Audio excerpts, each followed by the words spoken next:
नरकटियागंज के जानकी उप शास्त्री संस्कृत महाविद्यालय में स्वागत सह अभिनंदन समारोह का आयोजन किया गया। कार्यक्रम की शुरुआत केंद्रीय मंत्री सतीश चंद्र दुबे, दरभंगा संस्कृत विश्वविद्यालय के कुलपति MLC अफाक अहमद, सभापति रीना देवी ने दीप प्रज्वलित कर किया। इस मौके पर केंद्रीय कोयला व खान राज्य मंत्री सतीश चंद्र दुबे ने महाविद्यालय के भूमि के अतिक्रमण व व्यवस्था में बाधा उत्पन्न करने वालों पर तंज कसा। मंत्री ने कहा कि चंपारण का यह स्थान गौरव की धरती है। उन्होंने कुलपति से जानकी संस्कृत महाविद्यालय के गौरव को पुनः स्थापित करने के लिए प्रयास शुरू करने की बात कही।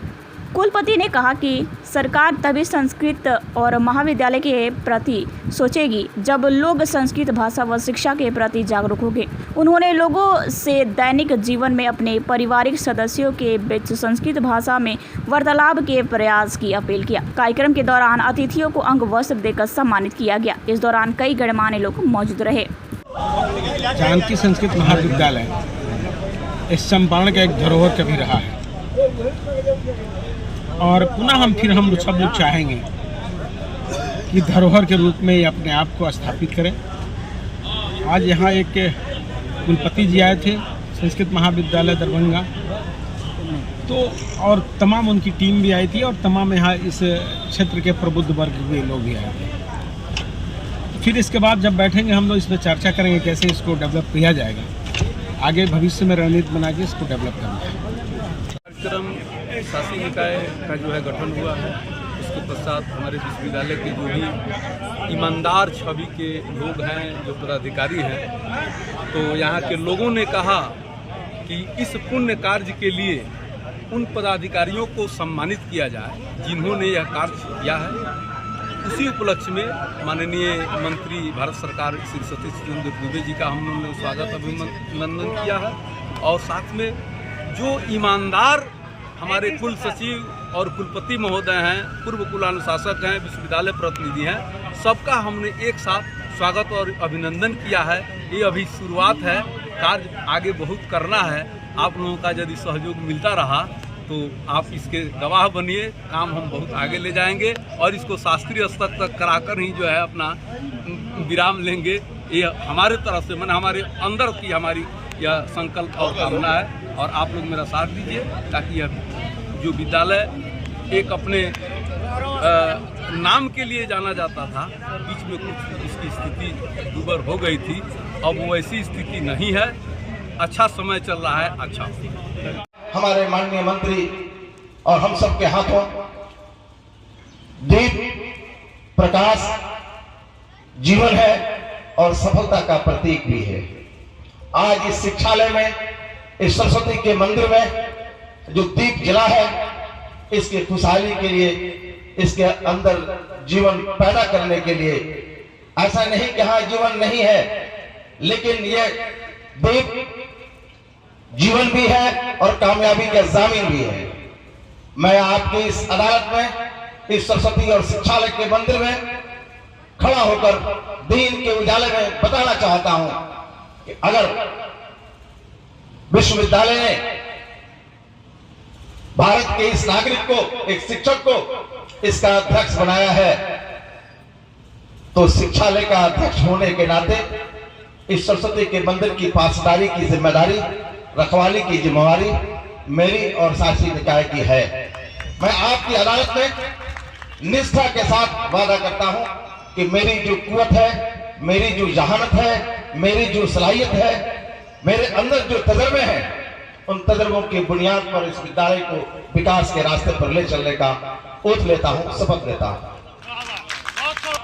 कि राह के पत्थर उसे बढ़ने नहीं देते, राह के पत्थर उसे बढ़ने नहीं देते, जो सफर सूरते दरिया नहीं करते। हम मिल बैठ के सुलझा लेते हैं अपने मसाइल, दाना सरे राह तमाशा नहीं करते। वो आदरणीय श्री घोर चतुर्वेदी जी ने इस सभा का आयोजन संभव किया है। मैं उनको हृदय से आभार और धन्यवाद देता हूँ। यह महाविद्यालय लगभग 100 से ज्यादा वर्ष पुराना है और देखने से ऐसा लगता भी है। संस्कृत हमारी भाषा ही नहीं, देव भाषा है और हमारी संस्कृति को परिलक्षित करती है।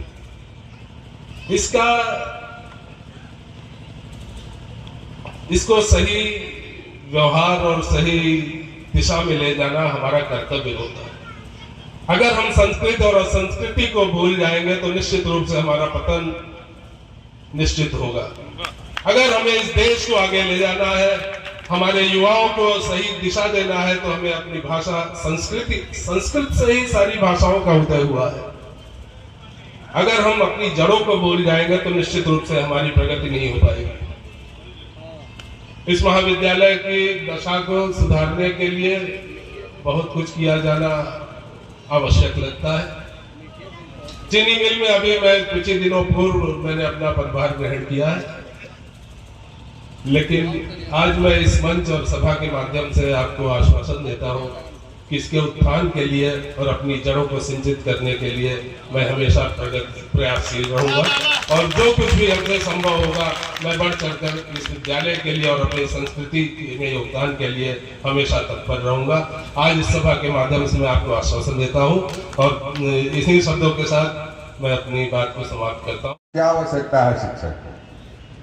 मैं चूंकि संस्कृत से जुड़ा हूँ, पूरा जीवन मेरा संस्कृत को समर्पित है, मुझे नहीं रहा गया। मैं कहा क्षमा करेंगे, मैं आपको बधाई देने आया था, लेकिन आपकी सोच ऐसी होगी मैं नहीं सोच सकता। जिस महाविद्यालय में एक ही शिक्षक हो, कहीं एक भी शिक्षक नहीं हो, उस महाविद्यालय में आप कितने छात्र की अपेक्षा करते हैं? पहले तो आप छात्रों को सुविधा दीजिए, उसके बाद आप आगे बढ़िए। देखिए कि छात्र कैसे नहीं आते हैं। आज भी संस्कृत पढ़ने वालों की कमी नहीं है। उनको यदि सुविधा दी जाए, उस तरह से पढ़ाया जाए और संस्कृत का भविष्य बहुत ही उज्जवल है। के सेवा काल में मैं विश्वविद्यालय से जुड़ा रहा और विभिन्न महाविद्यालयों से भी मैं संबद्ध रहा किसी न किसी रूप में। तो यह जानकी शास्त्रीय संस्कृत महाविद्यालय नरकटियागंज 1917 में कि जनवरी में धर्म समाज संस्कृत महाविद्यालय मुजफ्फरपुर की स्थापना हुई थी, राज्य सरकार के द्वारा की गई थी। और उसी समय उसके कुछ ही दिनों बाद इस शास्त्रीय महाविद्यालय की स्थापना की गई थी, लेकिन वह टोल विद्यालय के रूप में। टोल विद्यालय में प्रारंभिक कक्षा से लेकर आचार्य कक्षा तक अध्ययन अध्यापन की व्यवस्था थी। वह व्यवस्था मुझे लगता है 1980 में इसका वर्गीकरण किया गया और वर्गीकरण के क्रम में यह उपशास्त्रीय महाविद्यालय का स्वरूप ले बैठा। प्रदान करें और वह प्रस्ताव सर्वसम्मति से स्वीकृत भी हुआ। कुछ सत्रों तक की संबद्धता भी मिली। उसके बाद इसकी परीक्षा शास्त्री तक चलती रही। 2002 में दुर्भाग्यवश एक महामहिम कुलाधिपति का आदेश आ गया कि जिसकी संबद्धता समाप्त हो चुकी है उसकी परीक्षा आप नहीं लें, उसका नामांकन बंद कर दें। 2002 में वह व्यवस्था समाप्त हो गई। पुनः यह अपने मूल स्वरूप उपशास्त्री में आ गया।